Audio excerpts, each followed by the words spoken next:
right. Lamed Aleph 34a.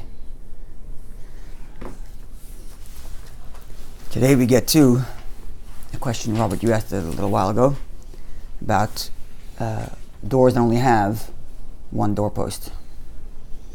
How we define that, how we understand that, what the halacha is. And in our discussion about that, we'll find out why the mezuzah is on the right side.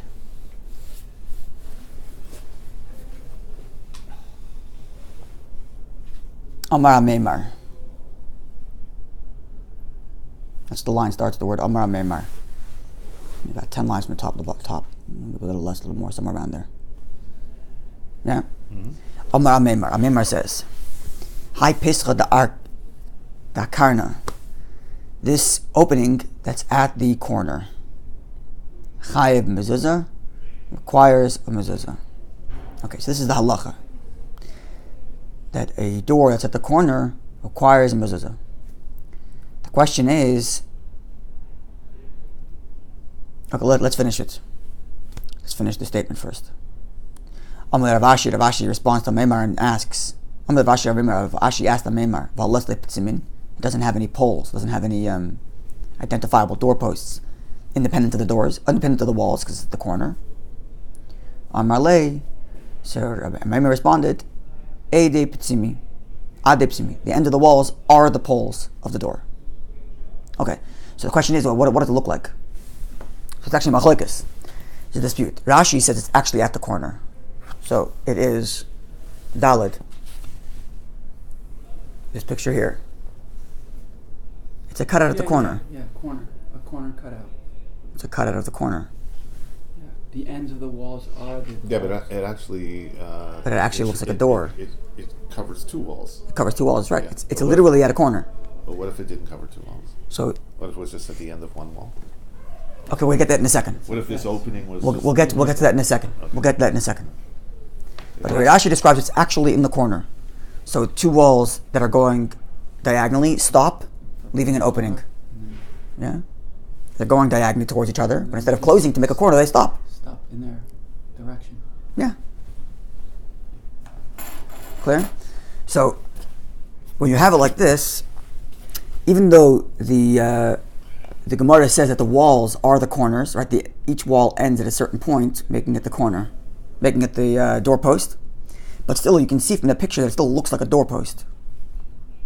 And therefore, Rashi's opinion that this is obligated mezuzah is not so controversial, because it looks like a door. Right, and the lintel, even though it's kind of at an The lintel's on an angle, but it still looks like a lintel. It looks like it's joining the two Yeah. ends in some way. It still looks like a cutout in walls. That's the point. Even though technically speaking, the cutout is only because the walls don't meet each other at the corner as they should. Right? They stop like that. But nonetheless, it still looks like a cutout. Right. Making it look like a door. And thus, if this is the case, you're obligated in mezuzah even with a bracha. Right? But the thing is, the Rosh, however, says that when it says that the case of a meimar, where mezuzah is where the doorpost, where the entrance is at the corner, I'm not sure how it gets to the word corner, but this is the way he describes it, where it's three walls and no fourth wall. Just like this picture, the second picture here. Just there's no fourth wall. Yeah. There's just no fourth wall. The bottom picture. Picture your base, what is it? See your hay, yeah. There's no fourth wall. That's the way the Rosh describes this Gemara. And you require a mezuzah. According to the Rosh. The question becomes, why is it different than Achsadra? In the previous case, we mentioned a portico, which is defined by a place that has three walls and only three walls and no fourth wall. And we said even if it has poles, it doesn't require mezuzah because the poles are only there to hold up the roof. So why is this case according to the Rosh? This is more for living space, though. That's one way of explaining it. So there's all kinds of ways of explaining why this is different than the portico. One of the most simple ways of explaining it is because he brings you a list of reasons, different answers. But the reason why this is different is because it's in a home and it's a living space as opposed to a portico which is only leading in. Even though that becomes a question because we mentioned before that a Beis Shar, a home, a room that's an antechamber, to a room that is required mezuzah gets mezuzah itself. So if this portico is considered a room, and the only reason that's not a room is because it's not a living space, then it should get a mezuzah because it's leading to a living space. And yet we say it doesn't get a mezuzah. So it's kind of hard to understand the Rosh, and all kinds of questions. Some people say that if there's no poles, then it does get a mezuzah. I mean, a portico with poles, then the poles themselves tell you that we're only holding up the roof. But if there's no poles, then I could say that the walls are considered the door. Make it even more complicated. And thus, the end is, with all of these cases, whenever there's a disputed issue, we always say, put it mezuzah with no bracha. But it should be noted that the Shulchan Aruch itself, Rabbi Yosef Cairo, only has one statement to make about all these cases. He has one statement. A door only gets mezuzah if it has 2 doorposts and 1 lintel. End statement. Without getting into details of corners or open walls or end walls, and it's kind of shocking because you're going to see in a minute. The Gemara is going to go through what if it only has 1 doorpost, what if the lintel is higher or lower. The Shulchan Aruch completely ignores all of it. It makes one statement. Mezuzah is only there if it has 2 doorposts and 1 lintel. All the commentaries get involved in all these other cases. And because of all these other commentaries get involved in all these other cases, the halacha is we put the mezuzah up without a doorpost, without a bracha. And that's the case of the Rosh's explanation where it's missing a 4th wall because you don't have official doorposts or a lintel. So This according to some opinions. According to his opinion, then You would make a bracha. the corner one takes a bracha. The corner. Everybody agrees the corner one makes a bracha because it's a proper door. The walls would be hung without the No bracha. bracha.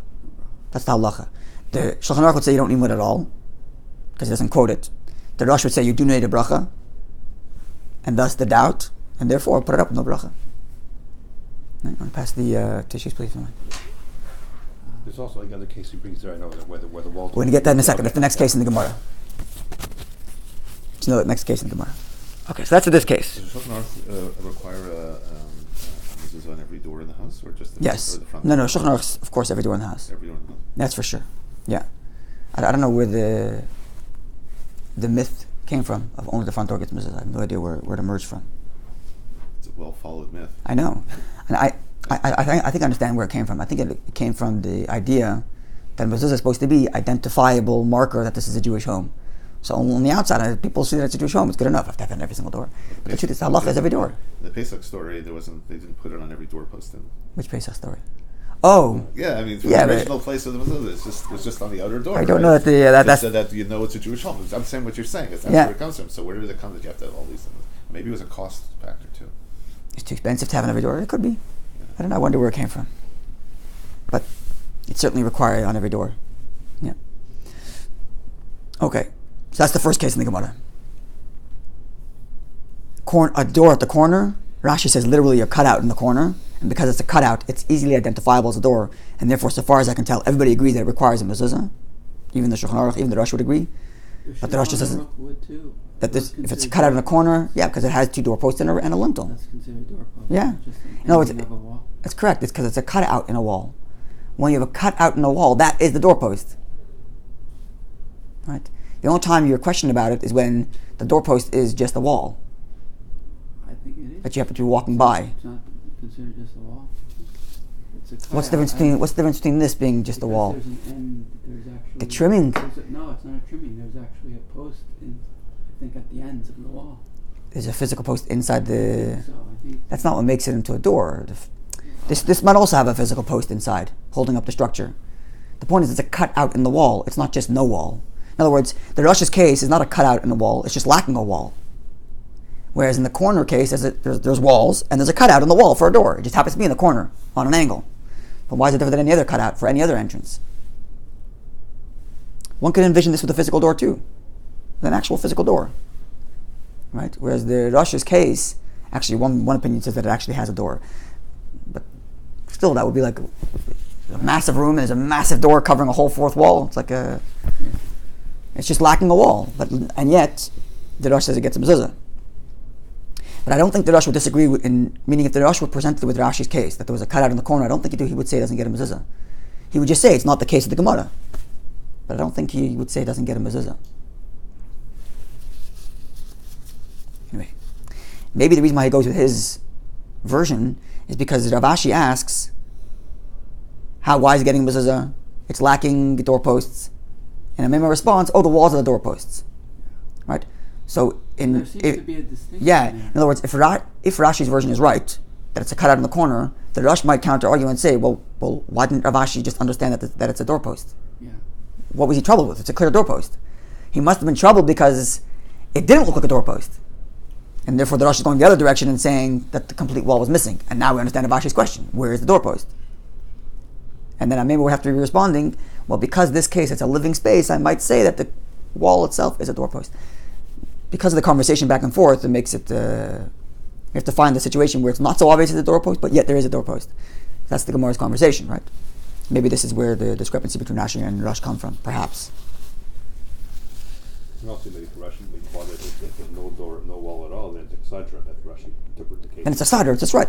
So in other words, there's the plus and the minus of either way. Yeah. You could argue that that one missing the wall, the two ends of those walls are considered the doorposts. That's what the Rosh is arguing. Yeah. But then why is that different than the portico, Exactly. which we say doesn't get a mezuzah? Right? This becomes the issue. That's the issue. This is the issue. Yeah, according to Rashi's case, the pshit is obvious, so therefore Right, the Rosh might say that the Rosh's case is so obvious that Rav Ashi would never ask, where's the doorpost? It's clear, there's a corner of the doorpost. Yeah, exactly. That's what I'm saying. That's why I'm saying perhaps that's why the Rosh goes with this interpretation. Yeah, that's why I understand it. Clear? Next case. Door to door. From door to door. Rav Papa Ikla Lebeimar Shmuel. Rav Papa went to the home of Master Shmuel, or Sir Shmuel. Chazahu Puscha.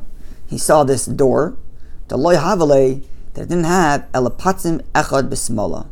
It only had one doorpost on the left. Okay, so it's not exactly 100% clear.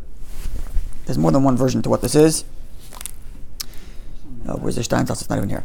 But the simple way of reading it is, and it seems this is what Rashi says, and this is actually what the Rosh says. And ironically, here the Rosh and the Rashi seem to be aligned. Not ironically, but even though just before they were arguing, but here it seems that they be aligned. That the case is something like this: these two doors on the bottom. So there's only one doorpost. The other one's just the wall that extends. The bottom two. Yeah. So That's considered on the left. So let's see in a second. We'll see in a second which one's what. Oh, okay, because there's two of them. Yes, that's why I tell you it's both of them, Okay. at least for now. All right. So let's just say like there's a wall here, there's a wall here. So the end of my finger here is a doorpost, whereas this is just a wall that keeps on going. Right? Looks like an office cubicle. Like an office. Yeah, exactly. That's a good way of putting it. An office cubicle. There's a wall popping up, but it doesn't go till the end of the other wall. So that becomes, so here's a doorpost clearly, but here there's no doorpost. It's just a long wall that extends past this other doorpost on the opposite it. Right. Okay. It's not 100% clear that's what Rashi means, but it seems that that's what Rashi means. Also, you talk about a door then, actually. Sorry? You're mentioning a door. There might be a physical door there. There might even be a physical door. There might actually be a physical door, even hinges. But the point is, there's only one doorpost. The other side is just a wall. The door's not really relevant, right? In the case of the mezuzah. Maybe according to one, Exactly. according to Rambam, it is number one, and number two, it might help you actually to which side the mezuzah should go based on the hinges, right? Well, that's So the door, Chabad, even not, well, the Chabad always follows the hinges, but if it's not Chabad, when you're unclear about the traffic, you follow the hinges, right? Oh, okay. So the hinges might be a determining factor anyway. But at any rate, it's not 100% clear from Rashi that this is the case, but let's just go with that because it's the easiest way of understanding it. There are other versions as to what Rashi meant. There's a Tosafos, there's others, but let's stick with this.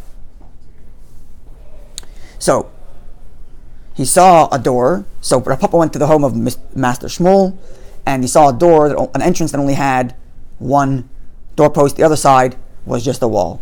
And that doorpost was Mismaila on the left. So, if you're walking to the inside of that cubicle, Towards you're on the outside. you're on the outside and you're walking into that cubicle, the wall is running along you on the right side, and the wall that creates the doorpost is on the left. Okay. And maybe there's even a swinging door there, let's just say. And you're walking that way. So it's on the left. And yet, it still had a mezuzah. So there's a double negative here. Number one, there's only one doorpost. And maybe you require two. Like the Shulchan Aruch said. Right? The Shulchan Aruch said, if I said the Shulchan Aruch only has one statement about all this. Two doorposts and a lintel. So no mezuzah? According to the Shulchan Aruch, there would be no mezuzah here. Yeah. According. And yet, Mar Shmuel did. That's one negative. The second negative is that it's on the left side. So Amar Lei, so Papa told Master Shmuel, his host, Keman, who are you following? Or whom? Who? Whose opinion are you relying on? So, presumably, Rav Meir, you're following the opinion of Rav Meir, which we shall cite later, who says that you only need one doorpost for a mezuzah, even though others say you need two.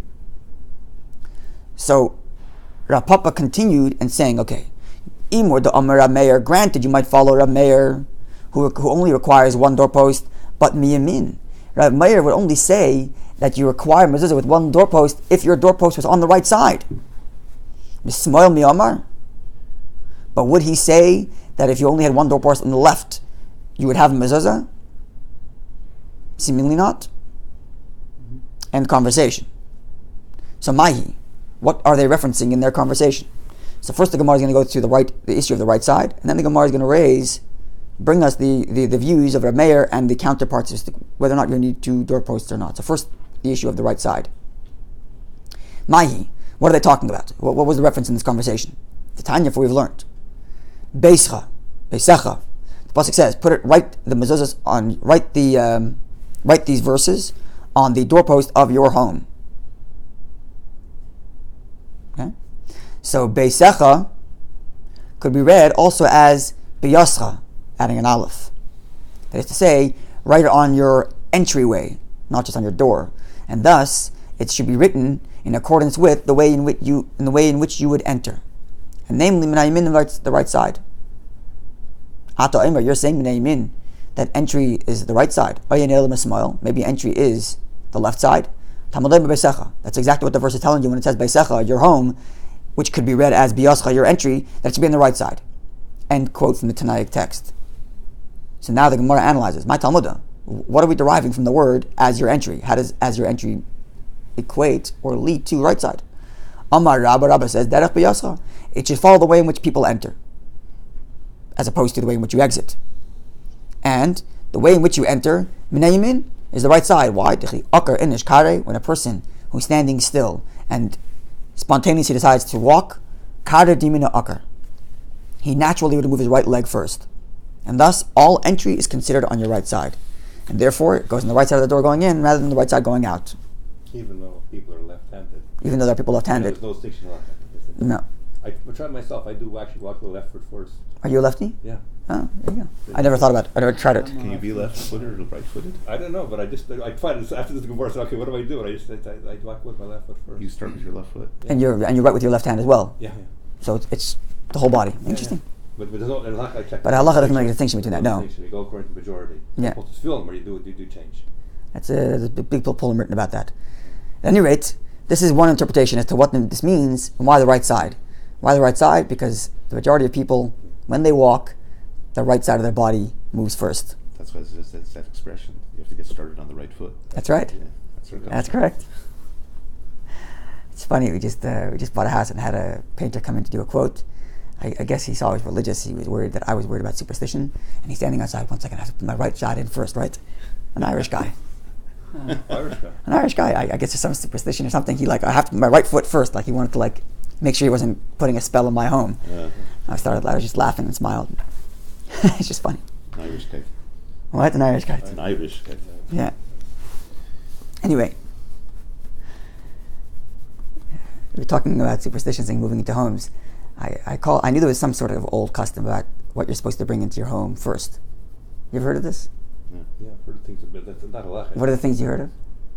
Oh, I think things are are they sweet or things of So, value? yeah, my grandma told me custom is the first thing you bring into your home is flour, oil, and garlic.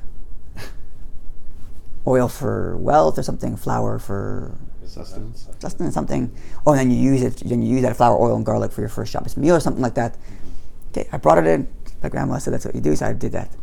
And I had somebody else come to my home, and they saw it, and they said, "Oh, my grandma told me to do the same thing." So, where's your grandmother from? I wanted to see if people were also from Hungary. So maybe we're the same. I said, no, from Morocco. So from Morocco and Hungary, doing the same customs. That's very interesting. So, and yeah, my sister in Maryland was telling me that her father-in-law does the same thing for his homes and the community there. Anyway, it's not interesting to know. I haven't seen it written anywhere, but the word of my grandmother is good enough for me. Yeah. Anyway, So this is one version as to what this right side means, because a person walks with the right side first. Okay, and that's why when it says put the mezuzah as you enter beisecha, your home, which can be read as biyascha, your entry, it means right side. Okay, so that's one understanding, is how it comes to the conclusion it belongs to the right side. Another one is like this. Shmuel bar Acha Kamed Rav Papa. Shmuel bar Acha explained in the presence of Rav Papa, Mishmei Rabbi bar Ola, in the name of Rabbi bar Ola, Amar, he said, Mahacha, that the derivation that we put it on the right side walking in comes from the following verse, where there it says, I don't know the context of the story, but this is what it says. Vayikach Yahayada HaKayin, Yahayada the Kayin took Aron Echad, a box, some sort of box. Vayikav Chor Bedaltoi, and he cut out a hole in its side. V'yitin Oitze Eisel HaMizbeach, and he put the box next to the altar. Miyamin, from the right side, B'vay Ish Beis Hashem, when a person's walking into the house of Hashem. V'nos Neshama HaKayinim, and the Kayinim put down Shomer Hasaf, the Kayinim, which are the guardians of the gates.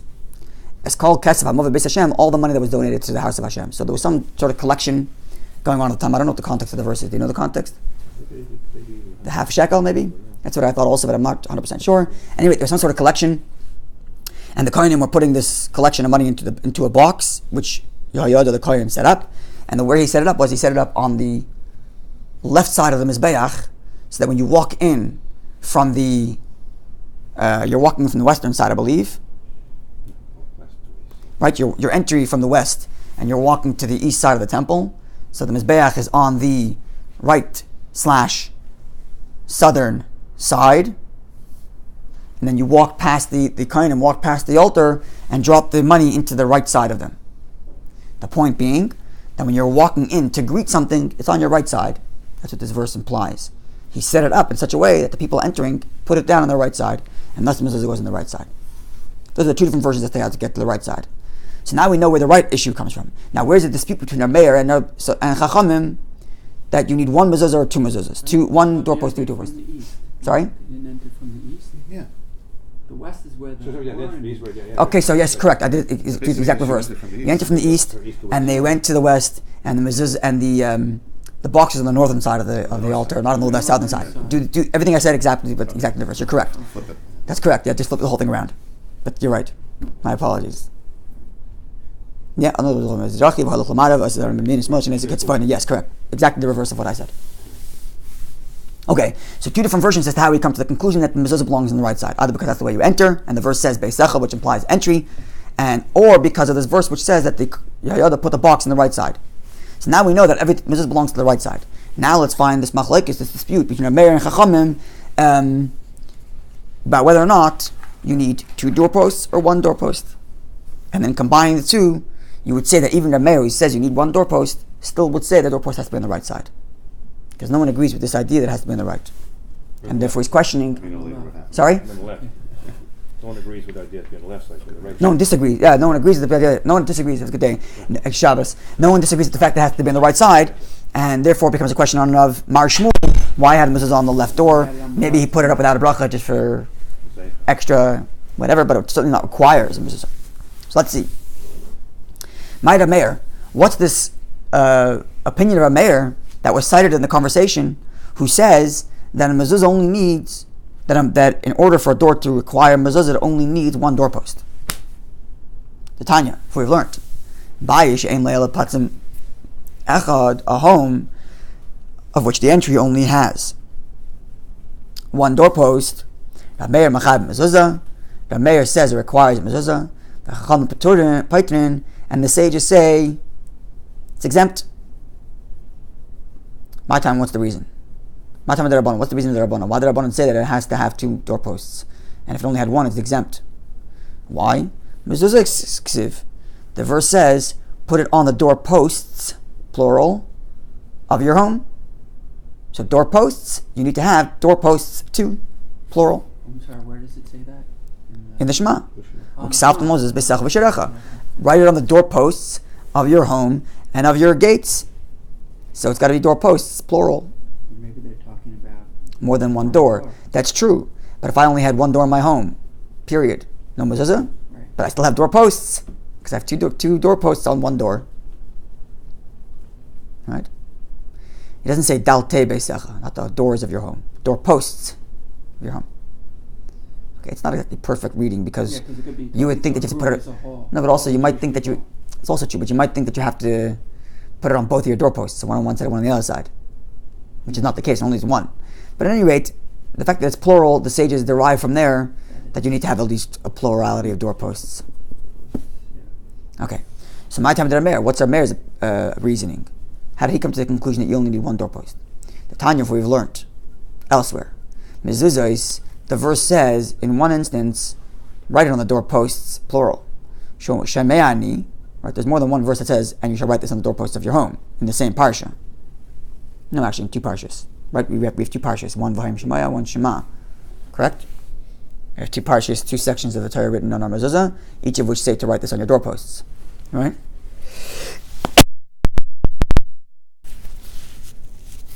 So you have it once already. So mezuzahs, it says once already, write it on the doorposts, plural. Shamayani, I've come to the conclusion, miut mezuzahs, the minority of plural doorposts is shtayim, is two, right? The minority of a plurality is two. So whenever the verse says something in the plural, you always try to go to the minority. You try to obligate the minority of that plurality, namely two. Like witnesses. Witnesses are only two. Even though it's not exactly 100% clear, the Gemara in Kiddushin, the beginning of Kiddushin, right, goes through, the beginning of Gittin, right, beginning of Gittin, goes through this, but anyway, something like that, yes. The minority of a plurality is two. So when the verse says once, write the mezuzah on the doorposts, plural, I already know you have to have two. So now, mezuzah is the parasha shniya, now in the second section of the Torah that's written in mezuzah says again, a plurality two, a plurality of doorposts. She'ein Talmud loymar. It doesn't come to tell you need two doorposts because you already know that from the first one, right? So twice it says a plurality. Haveriboy achar riboy. You have a plurality. You have an increasing, or the verse increases something for you, and then right again increases the same thing for you. In other words, when the verse writes an extra word to teach you a new law, it's incorporating. It's a riboy, meaning the Torah is adding some additional law that you didn't know without that little word. Over here, that extra law is you need to have two doorposts. But then it does it again twice. So, in the same way, two negatives make a positive. In Torah, there's the opposite rule. When you have two, when the verse tells you twice the same additional law, it's actually coming to exclude that law. Two incorporations or two inclusions actually come to exclude. Right? Meaning, it's like two negatives. It's like two negatives make a positive. So here, it's two positives make a negative. Twice, including comes to exclude. So mitu hakazov, the verse thus comes to exclude, and therefore to limit it. The mezuzah achas even into one mezuzah. Is that one mezuzah? One doorpost. One mezuzah means a doorpost. Oh right. One doorpost. So that's Meir's reason. This is Meir's reason. Rabbi Shmuel. These are the words of Rabbi Shmuel. I guess Rabbi Shmuel, according to Meir, I suppose. Well, actually, because there's two different Mishnaic texts here. One Mishnaic text brings a machlokes, brings a dispute between the sages and Meir. Sages say two doorposts, Meir says one doorpost. The next Mishnaic text is two different opinions as to how you came to the conclusion of one doorpost, but they're both talking about Meir, clearly. Rabbi Kiva says, I don't need this whole complicated thing. I don't need this whole complicated one inclusion after another inclusion and two inclusions equals a limitation. I don't need that. When the verse says ala mashkaif v'al shtei hamezuzos, when the verse says this is the korban pesach, when you're taking the blood and you dip it into the korban pesach, when before the Jews left Egypt and they painted the blood on both doorpost and the lintel. Alamashkav and the lintel. Hashem is the two doorposts. She'ein Talmud loymar shtei. Why does the verse have to say two doorposts? Just say doorposts. It's already plural. Why two doorposts? Ma Talmud loymar shtei. Why two? Zebana'av. This informs you. Kol makom shem mezuzahs. Whenever it says mezuzahs doorposts, ein ela achas, it's only talking about one, right? Because here it says two doorposts. which means had the verse only said doorposts, how many would it be? One. Otherwise, why am I saying two doorposts? You can't use the plural to equal to two. Two, because the verse already says two. Word. That's correct, which means even though the verse says mezuzos in the plural, it doesn't mean actually two. Unless it says the word two. So, eine ela achas.